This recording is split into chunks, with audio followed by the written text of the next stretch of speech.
Келемдә еш көрәшчеләр били алышы. Спорт остасы Шамил Сәләхов истәлегенә узган көрәш ярышлары республика спортчыларын бер мәйданга җыйды. 13 районнан килгән 170-кә якын көрәшче җиңүче исеме өчен били алышты. Ярышларны тантаналы ачу арасында Шамил Сәләховичның якыннары, дуслары, хезмәттәшләре катнашты.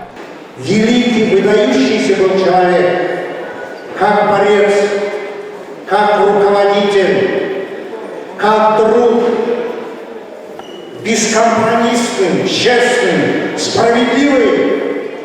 Шамил Сәләховичның эшләгән эшләре бигрәк Португалия булды. Көн дәвамында Пакистан сөйләшәбез. Яшь батырлар сезгә, сез безнең киләчәк.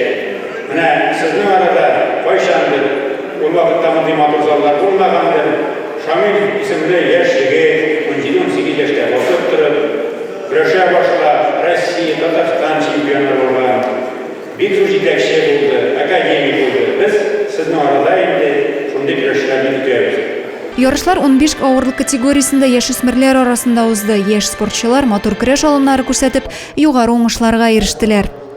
Татарстанның атказанган төзүчесе, ирекле көрәш буенча СССРның, милли көрәш буенча РСФСРның спорт мастеры Шамил Сәләхов бүгенге яшьләргә һәрьяклап үрнәк. Район үсеше өчен төзелеш, авыл хуҗалыгы, спортта зур көч куйган мөхтәрәм зат зәйлеләр күңелендә саклана.